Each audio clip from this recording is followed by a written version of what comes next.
Yo, what is going on, everyone? My name is Nick, or the Notorious Fantasy, and in today's video, we're going to be doing a 12-team PPR mock draft from the 6th overall spot using FantasyPros Draft Wizard. The roster positions for today's mock are going to be 1 quarterback, 2 running backs, 2 wide receivers, a tight end, flex, kicker, defense, and 6 bench spots. As the summer goes along, we're going to be doing drafts from other positions, different types of drafts like half PPR, full PPR, 10-team, 12-team, 14-team, maybe some drafts with 2 quarterbacks or a super flex, extra wide receiver, extra flex. But right now, we are keeping it vanilla, full PPR, 12-team from the 6th overall spot. If you are new to the channel, please make sure that you guys do hit that subscribe button down below like it owes you some money. Leave a like on today's video as well, whether you are new to the channel or not. It would help me out a ton. So without further ado, let's get into this mock draft. So from the 6th overall spot, we are chilling right in the middle of the draft. Typically in years past, I really like being one of the first 3 picks or one of the last 3 picks, but I don't really have my mind set on any given pick this season that I believe is significantly better than the other. Maybe by late August, when a lot of you guys are doing your fantasy football drafts, I'll be like, you know what, I think the 8th pick is actually the best, or the 3rd pick. Maybe I like the 1st pick the best, but as of right now, to me, I'm not really gonna get my panties in a bunch, metaphorically, of course, if I was the 3rd pick versus the 8th pick. To me, it doesn't really matter right now. So the 1st pick was Bijan, followed by Ja'Marr Chase, Saquon Barkley, Justin Jefferson, CD Lamb. I do think that Bijan going at the 101 is going to be out of the ordinary. Now, I do think Bijan could easily finish as the running back 1, so I don't think it's super crazy, but personally, if I have the 101, I'm taking either Ja'Marr Chase or Saquon Barkley. But if you just switch Ja'Marr Chase to be the 101, you put Saquon as the 102, and then Bijan's the 103. It doesn't look that weird. So looking at the board right now, 2 running backs and 3 wide receivers have went, which is going to leave us here with, you know, it's not necessarily one position or the other, in my opinion. If you wanted to go ahead and draft Jahmyr Gibbs here, I'm not going to judge you. If you wanted to draft Amon-Ra St. Brown, Puka Nacua, Malik Neighbors, I'm not going to judge you either. Those are the players that I would be looking at this pick. I believe in the 1st round this season, you will see in 99.99999% of leagues that there is no quarterback or no tight end selected in the 1st round. The 2nd round is definitely a lot more open to that, especially with a guy like Brock Bowers probably going in the early 2nd round in a lot of leagues. But here at the 106, it's going to be either running back or wide receiver. Jahmyr Gibbs is a guy that I could easily see finishing as the running back 1 in fantasy football. Now, we did see Jahmyr Gibbs really start to put belt to ass once David Montgomery ended up getting hurt. His run was incredible, but David Montgomery is back on the team, and that does kind of take away some of his rushing equity, his touchdown equity in the offense. But Jahmyr Gibbs is so good that he doesn't need to be this workhorse running back like for instance, Christian McCaffrey, a Saquon Barkley, a Bijan Robinson, who is just getting so many touches game in and game out. He doesn't really need to carry that hefty of a load in order to succeed. It's just a little bit different for a guy like Jahmyr Gibbs, who is super duper explosive. So in this draft, I'm going to go with Jahmyr Gibbs. If you wanted to go Puka, you wanted to go Malik, you wanted to go Amon-Ra St. Brown, I'm not going to judge you. I believe the Detroit Lions will have one of the best offenses, potentially the best offense in the National Football League. Their offensive line is incredible, and even with David Montgomery back, I do really believe that the team is going to realize that, hey, last year, what was very successful was giving the rock a bunch to Jahmyr Gibbs, and I think they do start to phase out David Montgomery slightly. Now, I don't believe David Montgomery is going to be completely gone. He's going to be a 0 for fantasy football, but I do believe that the team is going to push more of the chips in favor of Jahmyr Gibbs. So after Jahmyr Gibbs, we see his teammate Amon-Ra St. Brown, Malik Neighbors, Puka Nacua, BTJ, Nico Collins, Ashton Genty. The 2nd round opens with AJ Brown, Lad McConkey, Devon Achane, Drake London, Brock Bowers, and Jackson Smith-Njigba. Now, I am not necessarily someone that goes into my draft. Now, a couple years ago, this was my strategy in a lot of leagues, right? The draft starts, first 2 rounds, you want 2 running backs because the running backs are so important in fantasy football. That is how the strategy was a couple of years ago. People were oogling and ogling over the running back position. People were getting down on their knees and giving the Sukaliming special to the running back position. It is very evident that this season, last season, things are starting to change, right? The first 5 picks, only 2 of them are running backs. So normally, a couple years ago, I would be sitting here and saying it is obvious you need to go running back at the 207, even if you went running back with your first pick. Now, I do believe it is a little different. Now, to me, if Christian McCaffrey is available at the 207, I am going to pick him every single time and twice on Sunday. To me, there is a debate to have with Christian McCaffrey, right? How healthy do you believe he is? Do you actually believe that he's going to get the ball as much as possible, according to Clay Kubiak, who's the offensive coordinator for the 49ers? Do you believe that he could keep up with that heavy of a workload? Do you think he's going to be a bust like last season? Did he metaphorically bend you over a table last season and you just can't take Christian McCaffrey again? I believe I said this in the last video that we talked about, where I talk about McCaffrey as a must-draft running back. He is going to be incredibly decisive.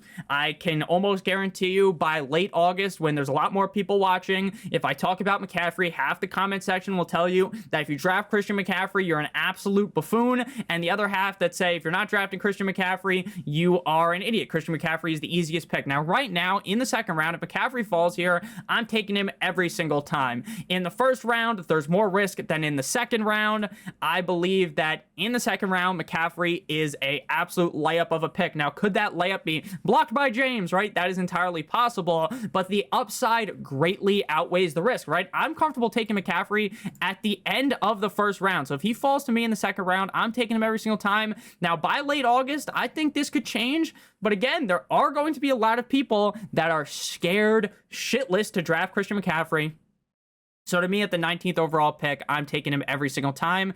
If Christian McCaffrey wasn't available there, right? You're like, Nick, that is super duper unrealistic. Christian McCaffrey would never fall to the 207 in my fantasy football league. Then you could just take Chase Brown there, or Derrick Henry, Josh Jacobs, right, to replace him if you think that was super unrealistic. So after Christian McCaffrey, we see Davante Adams, which to me, that's kind of a head scratcher in the second round. Now, do I think Davante Adams could pay off as a top 12 wide receiver? 100%. Do I think he could be a top 5 wide receiver? Yes, but I still do believe strongly that Puka Nacua is the wide receiver 1 on this offense. And unless there's an injury to Puka Nacua, knock on wood, I really do believe that Puka Nacua is the main wide receiver in this offense, followed by Tyreek Hill, T. Higgins, Derrick Henry, Chase Brown. The third opens with Trey McBride, Bucky Irving, Josh Jacobs, Jonathan Taylor, Kenneth Walker the third. So through the first 3.5 rounds, we have seen mostly running backs and wide receivers, because only 2 tight ends came off the board and 0 quarterbacks. In your more casual leagues, meaning your friends maybe aren't watching videos in May, June, July like you are, or maybe they don't even watch a single fantasy video. They don't even buy one of those ESPN or whoever the fuck makes those magazines that have been extinct for about the last 7-8 years, right? If you are getting your fantasy rankings from a magazine, you have no idea what you're doing, but I don't even think those are popular enough anymore to talk about them. But there are some people that just don't give a fuck about fantasy football. They play in their fantasy league for fun, or maybe, you have 10 friends, 9 of them like football, so the other guy just plays to be a part of the group, right? Maybe he's taking Mahomes in the second round or something, or Josh Allen. But I think in a lot of leagues, in the third round is when the quarterbacks will start to go. So if you really wanted the Josh Allen, the Jaden Stormy Daniels, the Lamar Jackson, the Jalen Hurts, this is probably the range where, hey, if you're going in thinking you need them, this is where you would draft them. Now, again, this is going to be a sentiment all summer long, like that Kid Rock song. Do not put yourself in a box by saying, oh, I got to draft 2 running backs in the first 3 rounds, or I got to draft a quarterback by the third round, because then, say if Josh Allen, Lamar Jackson, Jaden Daniels, and Jalen Hurts are gone, there is no way I'm taking Joe Burrow in the third round, because I think that is an insane reach. Could Joe Burrow be the quarterback 1? Of course, but that is just a huge reach when you can, in a lot of leagues, get him in the 4th, the 5th round, sometimes even the 6th round. So looking at the board right now, we got our 2 running backs, Jahmyr Gibbs and Christian McCaffrey. So running backs right now are Breece Hall, Kyron Williams, Alvin Kamara. All the quarterbacks are available, and all the tight ends are available outside of Trey McBride and Brock Bowers. So the best tight end available is going to be Kittle. Looking at running back, it's Breece Hall, Kyron, Alvin Kamara, James Cook, Joe Mixon.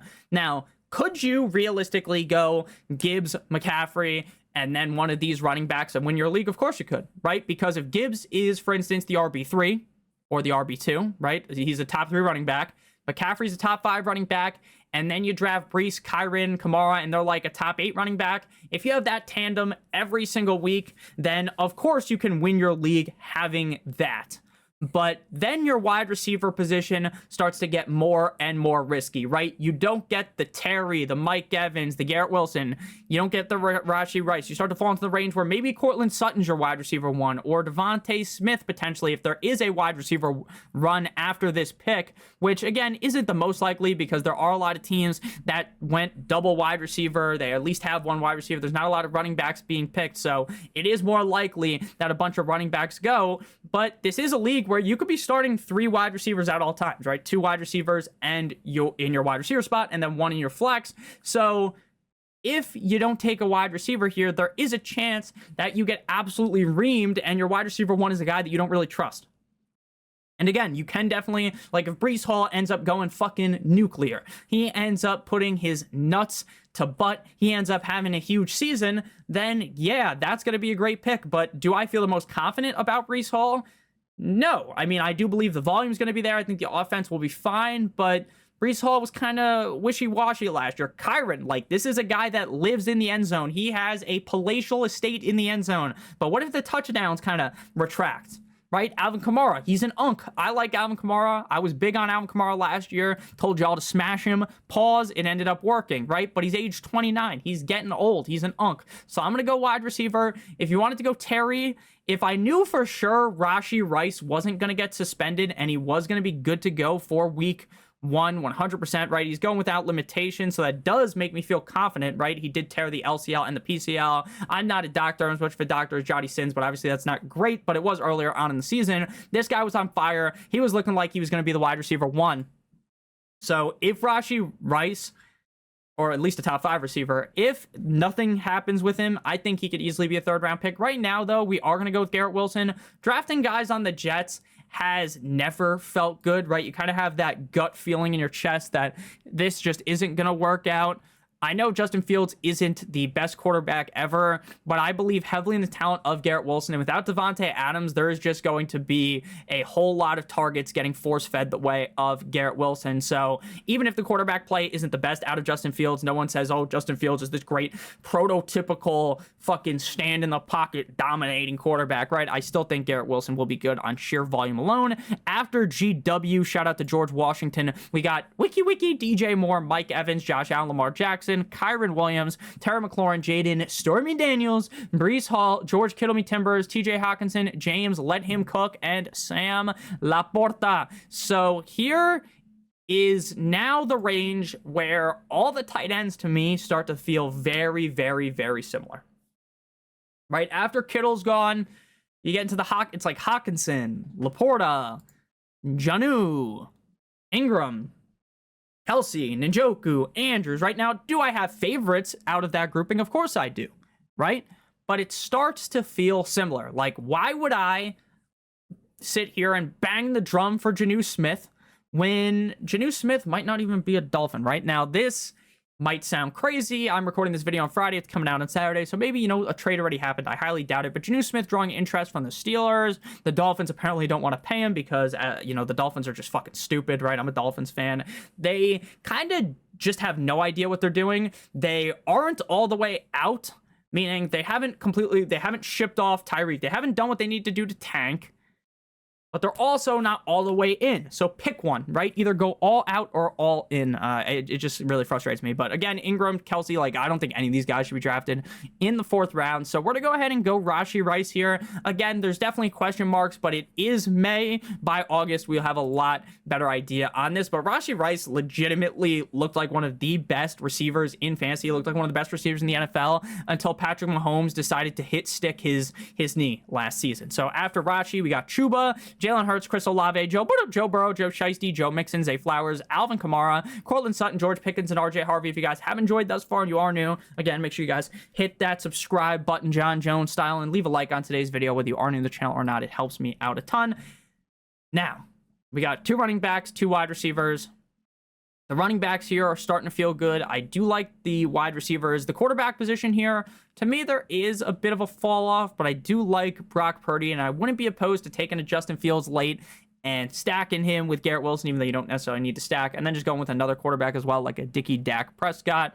So if we were to go running back here, to me, it would very clearly be Omarion Hampton. I think Omarion Hampton has league-winning upside. We talked about him in the last video. Now, for me, Hampton kind of feels like the kind of guy where you draft him, and maybe for the first 5-6 weeks, things don't go swimmingly, right? Maybe you end up seeing the RB1 metaphorically on the team, Najee Harris, kind of take the brunt of the load early on. Hampton's getting a little shifty. Like, you're seeing the upside of Omarion Hampton, but you're not really seeing the big, consistency come out of him, right? You're seeing him rip off these runs. Maybe you're seeing him score some touchdowns, catch some passes, but you're not really seeing him be start worthy for fantasy. But then you fast forward 5-6 weeks, Harbaugh realizes, hey, we kind of need to pull the metaphorical plug on Najee Harris, and then things go wheels up for Hampton. If you're looking for a more consistent running back at this pick, it would be James Conner. You know he's going to be the running back week one, and then after that, as long as he stays healthy, knock on wood, we don't root for injuries, he should be the running back one, right? Where Hampton might start slow, but I believe if he revs things up, he should outscore James Conner. Could go MHJ. Now, Marvin Harrison Jr. is going to be another one of these very, very, very, very divisive players, right? I was banging the drum for Maserati Marv last season. I was talking him up. I was making him out to be the second coming of, his father, right? I was making him out to be this elite wide receiver instantly year one, and did it work? Fuck no, baby, right? His season was a disaster. There was games with 0 points, 1 point. The upside was clearly there, right? He had that big game up against the Rams, right, where he scores 29 PPR points, right? So the upside, 23 points, but it wasn't consistent at all, but he did start to feel a little bit more consistent towards the end of the season.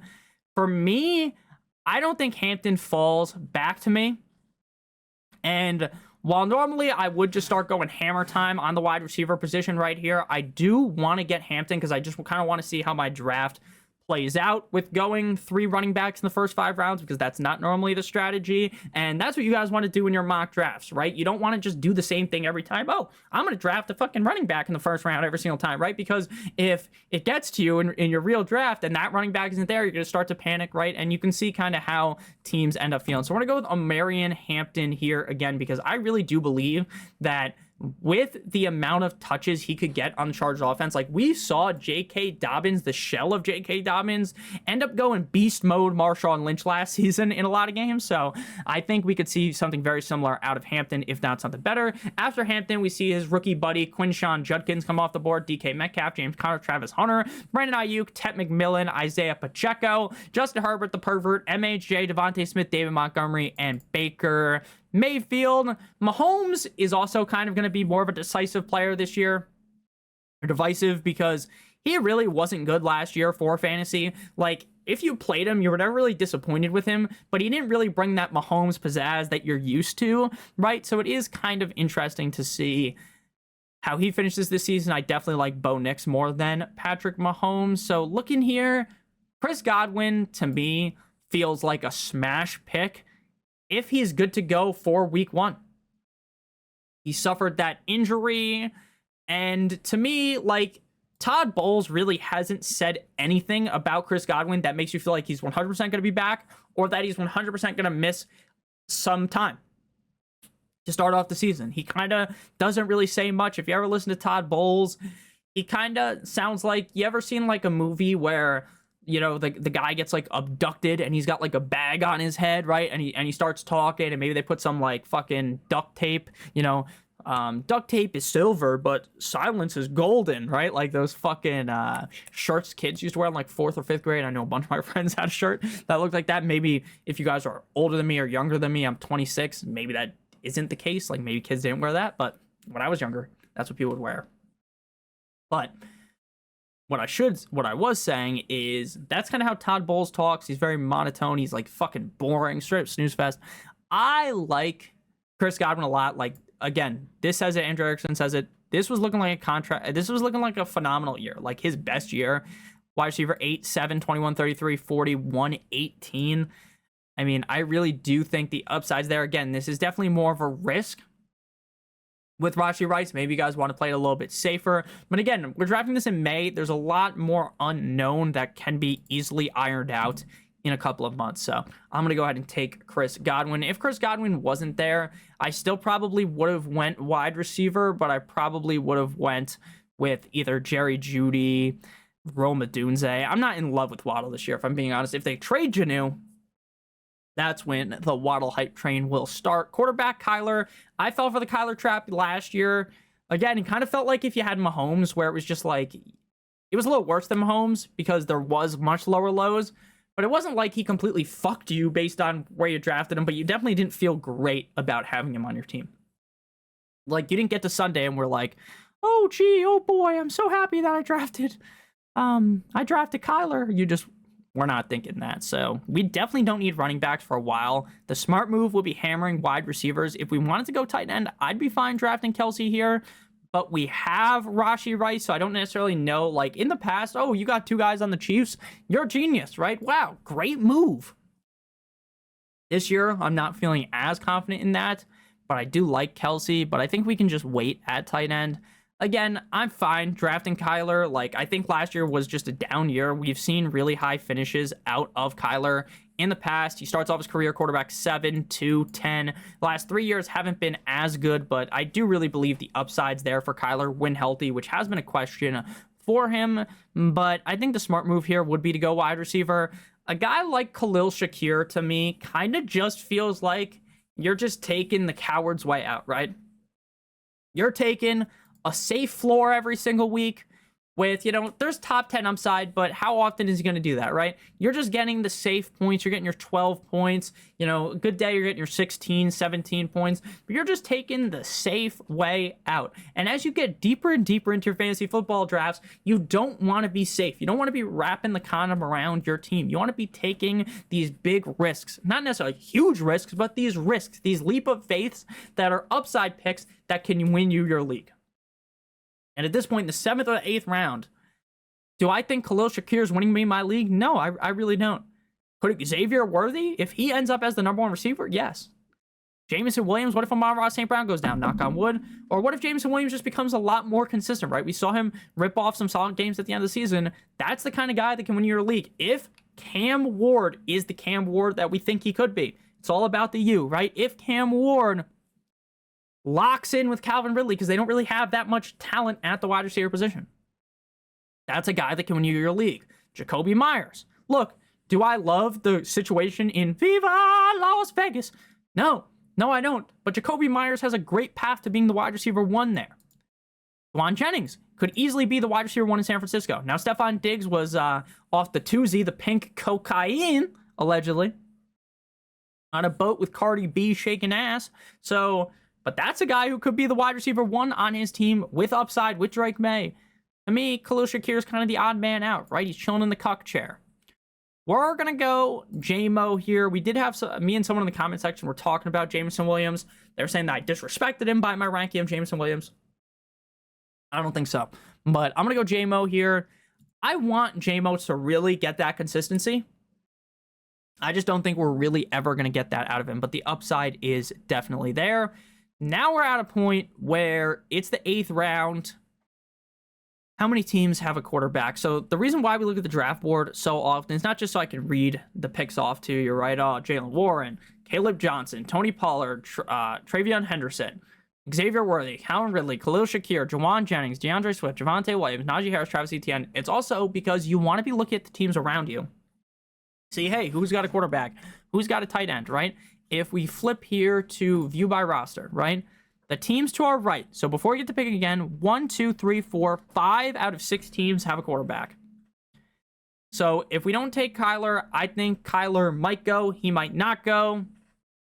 Since this is, you're drafting as a computer, very likely that it does go. So if we want Kyler, we got to get him. Looking at the tight ends. 2 people don't have a tight end. They get to pick twice before me. They more than likely will pick 2 of these guys.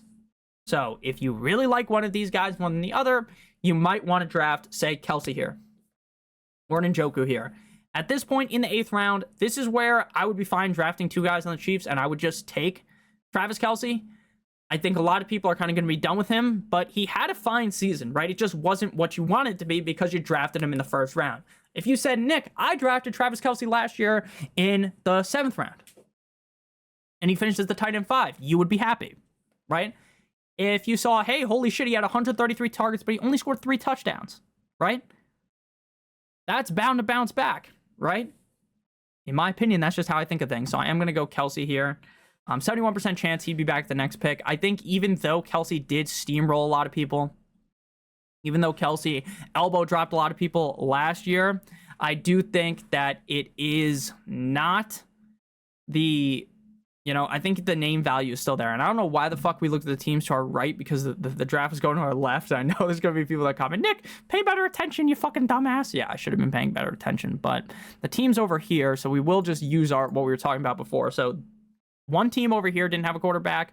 2 teams didn't have a tight end. So it's the exact same setup on the left as it was on the right. But I know there's going to be people in the comments like, Nick, how did you not notice that? It's because we're talking about a bunch of different things, right? If I'm in my home league, I'm not fucking yapping 8,000 times a second, right? I'm paying full attention to what's going on. That's going to happen a couple times across the summer in the mock draft video. So we're back up.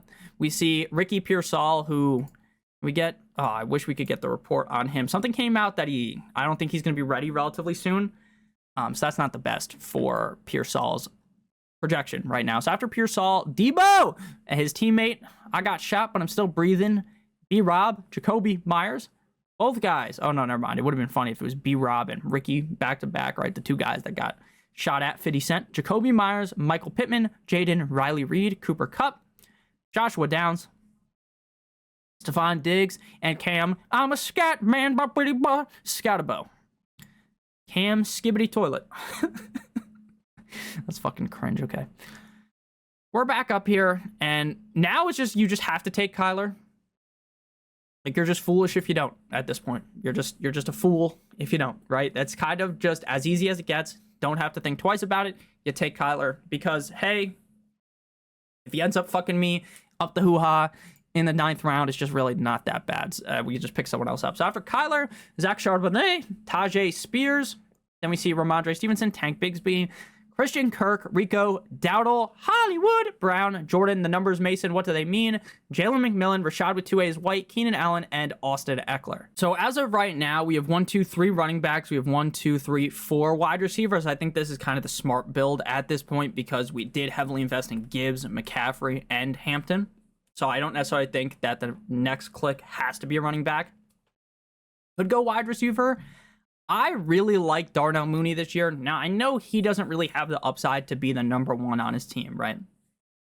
Drake London is simply that guy. Like, you just already know that. Drizzy Drake London has proved that. But Darnell Mooney had a decent amount of upside. Now, he didn't really click necessarily with new quarterback Michael Penix, but there's a whole offseason to click with him, and Darnell Mooney had some really high highs, so I do like him a decent amount. Luther Burden, unless DJ Moore gets traded, which is kind of a rumor, I don't really see him having this crazy impact in year 1. Keon Coleman, I liked him last year. He could be the wide receiver 1, but again, it's like the Bills kind of do the same thing as the Packers do when we're about to talk about Matthew Golden. It's kind of like wide receiver by committee, right? One week it'll be Jaden Reed, the next week it'll be Matthew Golden, the next week it'll be some other fucking random wide receiver you've never heard of, and you're never really going to know when to start them. They're fine in best ball. In your redraft league, you're never going to really know how to start them. Like Christian Watson will have a big game. So I'm just going to go with Darnell Mooney here. The suggestion is Mark Andrews. So if you're like not super, I love Kelsey like I do, or you're not as confident in Kelsey, you could draft another tight end, but I'm not going to do that. So I want to go with Darnell Mooney. And then I think after this, the smart move is to go with a running back. So after you went ahead and drafted Darnell, here comes the Mooney, Jack Besh, Mark Andrews, Jared Goff, Matthew Golden, Brandon Allen, Keon Coleman, Adam Thielen, Jordan, love me tender, love me sweet, Blake Corum, and Bashal Tutin of the Jacksonville Jaguars. The Jaguars running back room, you just have, I frankly have no idea who the running back's going to be. I think taking any of these running backs is fine, unless, of course, Travis Etienne is just getting drafted insanely high, which I don't even see him. Yeah, he was drafted in the 8th round. Like, I think that's a little bit too high for me, but if you wanted to take him, I guess that's fine. Now, normally we don't draft 2 quarterbacks, but if you are concerned about Kyler, matching him with like a Dak or Caleb or Fields, Brock Purdy is definitely acceptable to me. So we're going to go running back here, though. I do want to go ahead and get another running back on our squad. I am not really the biggest handcuff guy, unless, of course, we're talking about the bedroom. Wink, wink, wink. Right, funny joke right there. But I don't love handcuffing my own running backs, because what you're doing there is you're kind of just playing it super duper safe instead of saying, like, for instance, if I take Jahmyr Gibbs and Christian McCaffrey, if McCaffrey goes down, Garendo's never going to be as good as McCaffrey, right? But if I take Algier and Bijan goes down, knock on wood, or if I take Ray Davis and say James Cook misses a lot of time, then Ray Davis could be like a top 8, top 12 running back, right? That I can put in my lineup with the McCaffrey, with the Gibbs, right? So that's kind of the way I think of things. If you wanted to draft Garendo, that's fine. And I think I'm going to do that this time because, again, there are some unknowns about McCaffrey right now, whereas there might be very little question marks with McCaffrey come late August. Even though Kyle Shanahan made everything seem okay last year, and then it wasn't. It's the same thing how, like, your wife tells you, oh, everything's okay, don't worry about it, right? And in reality, there's, like, 80,000 scenarios running in her head, and, like, she stubbed her toe this morning, and the day's just ruined. So after Garendo, we got Emike Egbuka, Justin Fields, Rashid Shaheed, Tyler Algier, Dalton Kincaid, Rashad Bateman, David Njoku, Jaleel McLaughlin, Jalen Wright, Ray Davis, Dak Prescott, and we got Jadon Blue. We're going to go ahead and go another running back because we have 1, 2, 3, 4, 5 wide receivers, only 4 running backs. We're going to go ahead here, and I love Marshawn Lloyd. I think Marshawn Lloyd is going to be really, really good, but this report is Marshawn Lloyd is fully healthy. That doesn't appear to be the case because I just read that he's working not with the healthy team, so maybe that report was just fugaz. You could go wide receiver here. You could go tight end if you don't trust Kelsey. I think I want to go running back again. I want to reach down here. We're going to go with Devin Neal, who I think will end up being the running back 2 for the team. To me, last year, they didn't really love Kendre Miller. We'll see what happens, though. It is a different coaching situation. And then we're going to close things out here and go quarterback. Because we went with Kyler, we're going to go Brock Purdy here. Different bye weeks. That's really the only time I'm really looking at bye week is for the quarterback or tight end if you draft 2. This does in a way throw a wrench into things because every week you're going to be like, oh shit, do I start Kyler? Do I start Brock Purdy? But Brock Purdy has a great schedule and you could easily trade him if they're both good and just rock with one. So our team is complete. We're just going to go defense and kicker. Since there have been no kickers taken, we'll go Brandon Aubrey. And for your defense, you just want to go ahead and draft a defense that's playing up against a not so hot offense in week 1. After that, you can just stream them every single week. There will be a video in August that is going to be called something like must draft defenses to win your league, brother, right? And while that's kind of a clickbait title, it's your running backs to dominate week 1, or your defenses to dominate week 1. And then after that, you can switch them. I make videos every single week of the season on which defenses to start and sit. So you're going to want to subscribe for those because I do really think you can get a huge defense. You can get a huge advantage to your fantasy team just by streaming defenses. Not everyone does it. For now, we're just going to take the Packers. They are the best available defense. If I hit 2025, it has the schedule. They're playing up against the Lions, so that would actually be a no. The Rams are playing up against the Texans. Could be fine. The Seahawks are going up again. We're not just going to click through a million of these. They're going up against the 49ers. The 49ers will be going up against the Seahawks. So let's go with the 49ers up against the Seahawks because I don't want to click through every single defense. So we got an A-. Again, the draft grade on Fantasy Pros, on Yahoo, on NFL, CBS, ESPN, wherever you do your draft, doesn't matter. It doesn't matter at all. A lot of the times I found with like on NFL, if I get like a C-, my team ends up being dominant, 50 Shades of Grey style. And if I get like an A+, my team ends up sucking donkey cock. So it doesn't really matter at all what the draft grade is. We got an A-, like yippee, hooray. But and at the end of the day, it doesn't matter. So we got Kyler Murray, we got Jahmyr Gibbs, Christian McCaffrey, Garrett Wilson, Rashee Rice, Travis Kelce, Omarion, Chris Breeze, Hampton, the 49ers, Brandon Aubrey, Chris Godwin, Jameson Williams, Darnell, here comes the money, Isaac Garendo, Devin Neal, and Big Cock Brock. So let me know down below in the comment section what you guys thought about the team. Do you love the team? Do you hate the team? Maybe you would have went different picks at different spots. Let me know down below in the comment section. Check out one of the videos on screen if you haven't seen them already. Love you long time. Have a great one. As always, good boy.